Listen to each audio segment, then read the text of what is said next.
Welcome to Vibrant TV. నేను మీ Shivani. Dancer Satish చేసిన ఆరోపణలు నిజమని గనక నిరూపిస్తే సినీ ఇండస్ట్రీ వదిలేసి వెళ్ళిపోతా అని జానీ మాస్టర్ అన్నారు. సతీష్ చేసిన ఆరోపణలపైన వివరణ ఇచ్చారు. తన కారణంగా ఆంధ్రప్రదేశ్ ఉప ముఖ్యమంత్రి పవన్ కళ్యాణ్ కు అసలు ఎటువంటి ఇబ్బంది రాకూడదని తాను మీడియా ముందుకు వచ్చానని వివరణ కూడా ఇస్తున్నానని జానీ మాస్టర్ అన్నారు. తను పవన్ కళ్యాణ్ కు మద్దతుగా ఉన్నానని, జనసేన పార్టీ తరఫున ప్రచారం కూడా చేశానని గుర్తు చేశారు. Jani master Telugu TV dancer dance director association కి అధ్యక్షుడిగా కూడా ఉన్నారు. ఇక ఆ హోదాలోనే మీడియా సమావేశం ఏర్పాటు చేసినట్టుగా చెప్పారు. తనపైన సతీష్ చేసిన ఆరోపణలు నిజమని గనక నిరూపిస్తే తన పదవికి రాజీనామా చేయడమే కాకుండా కొరియోగ్రఫీ కూడా వదిలేస్తానని జానీ మాస్టర్ ఛాలెంజ్ విసిరారు. సతీష్ అనే డాన్సర్ కొన్ని రోజుల కిందట జానీ మాస్టర్ పైన పోలీస్ స్టేషన్ లో ఫిర్యాదు చేశారు. ఒక వీడియోని కూడా విడుదల చేశారు. అందులో సంచలన ఆరోపణలు చేశారు. దీంతో ఈ విషయం చర్చనీయాంశంగా మారింది.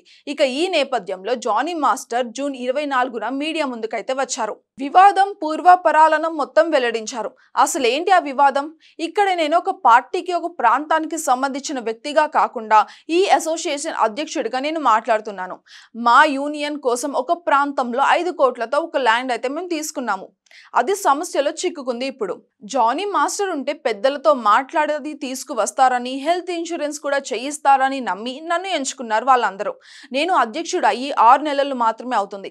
అదే సమయంలో ఏపీ, తెలంగాణలో ఎన్నికల కోడ్ కూడా వచ్చింది. మధ్యలో రంజన్ వచ్చింది. ఇక ఆ సమయంలో నేను పాటలు వినను, కొరియోగ్రఫీ కూడా చెయ్యలేను. నేను నెల రోజులు దీక్షలో ఉన్నాను. ఈ 6 నెలల్లో హెల్త్ ఇన్సూరెన్స్ గురించి రామ్ చరణ్, ఉపాసనల గారితో మాట్లాడాను. యూనియన్ అభివృద్ధి కోసం కూడా చర్యలు చేపట్టాము.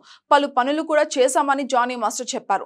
సతీష్ నిబంధనలు అతిక్రమించిన కారణంగా రూల్స్ ప్రకారం కమిటీ, కొరియోగ్రాఫర్లతో మాట్లాడి అతడికి ₹1,00,000 ఫైన్ కూడా విధించారు.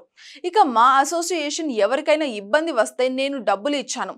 ఒకరికి పొట్ట కొట్టాలని నేను అస్సలు అనుకోను. సతీష్ గనుక తప్పు అయ్యిందని లెటర్ రాస్తే మొదటి తప్పుకు క్షమించి వదిలేసే వాళ్ళము, ఫైన్ వేసే వాళ్ళమే కాదు. నేనేంటో చూపిస్తాను అంటూ కొందరిని బెదిరించాడు. ఇక నా మీద ఆరోపణలు చేశాడు అని జానీ మాస్టర్ చెప్పుకొచ్చారు.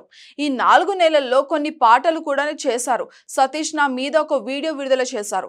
అందులో ఒకటి నిజమైనా సరే నేను ఇండస్ట్రీ వదిలే వెళ్ళిపోతాను. నేను ఒక చోట రాష్ట్ర ప్రచార కమిటీ పై చైర్మన్ గా ఉన్నాను.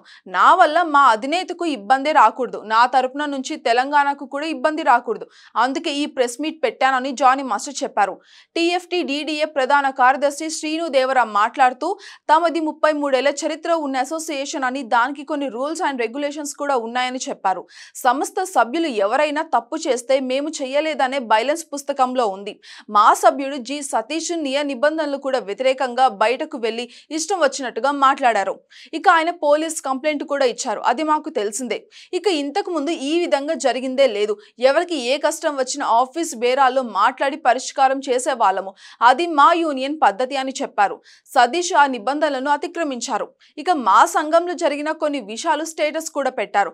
అది వద్దని చెప్పినందుకు అసభ్య పదజాలం కూడా వాడారు. ఇక ఆ తర్వాత కమిటీ పిలిచినప్పుడు కూడా తప్పు చేశానని ఆయన ఒప్పుకున్నారు. అలాంటి చర్యలకు పాల్పడితే జరిమానా కట్టి మళ్ళీ ఆ పని చేసుకోవాలని రూల్ అయితే ఉంది.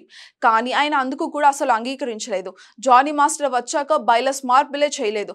అంతకు ముందు ఉన్నవి ఇప్పుడు కూడా అనుసరిస్తున్నామని శ్రీను దేవరా అన్నారు. అలీషా మాస్టర్ మాట్లాడుతూ జనరల్ బాడీలో విషయాలను నోట్ బోర్డులో పెట్టిన తర్వాత ఎవరైనా బయటకు చెప్పాలి. కానీ అతడు లీక్ చేశాడు. అతని స్టేటస్ జానీ గారికి నేను చూపించాను. ఆయన కమిటీ సభ్యులకు ఫోన్ చేసి తీయమని చెప్పమన్నారు. అప్పుడు తనను జానీకి కాల్ చేసి ఫోన్ చేసి బూతులు తిట్టారు. నా భర్తను తిట్టారని కాదు, ఒక కొరియోగ్రాఫర్ యూనియన్ అధ్యక్షుని తిట్టడం కరెక్ట్ కాదు. అందుకని 2వ రోజు కమిటీ మీటింగ్ పెట్టారు. తప్పు చేశానని సతీష్ ఒప్పుకొని ఫైన్ కట్టడానికి నిరాకరించారు. ఇక గతంలో జానీ మాస్టర్ తప్పు చేయకున్నా ఫైన్ వేస్తే 1,00,000 కట్టి వర్క్ చేసుకున్నారు. 10 ఏళ్ల కిందట నాన్ యూనియన్ మెంబర్లను తీసుకొని కొందరు మీటింగ్ కూడా చేస్తున్నారని తెలిసింది. జానీ మాస్టర్ వెళ్లి మాట్లాడారు. అందువల్ల 14 రోజుల రిమాండ్ లో ఉన్నారు. యూనియన్ కోసం, యూనియన్ సభ్యుల కోసం ఆయన ఎప్పుడు కూడా ముందే ఉంటారు. నలుగురికి అన్నం పెట్టే వ్యక్తి మీద సతీష్ అసత్య ఆరోపణలు చేస్తున్నారు అని చెప్పారు. చెన్నై నుంచి హైదరాబాద్ కు వచ్చినప్పుడు తాము తక్కువ మందితో ఈ అసోసియేషన్ స్థాపించామని TFT-DDA ఫౌండర్ సోమరాజు తెలిపారు. ఇక ఇందులో సభ్యులు కొందరు పాన్ ఇండియా స్థాయికి కూడా వెళ్లారు. మా సంఘంలో క్రమశిక్షణ ఉంది. ఇప్పుడు కొందరు క్రమశిక్షణ లేకుండా వ్యవహరిస్తున్నారని కూడా చెప్పారు. అధ్యక్షుడిగా ఈ అసోసియేషన్ కోసం ఏదైనా చేయాలని జానీ మాస్టర్ అయితే వచ్చారు. ఆయన అభివృద్ధి చేస్తారని నమ్మకం మాకు చాలానే ఉందని కూడా చెప్పారు. For more updates, subscribe to Vibrant TV.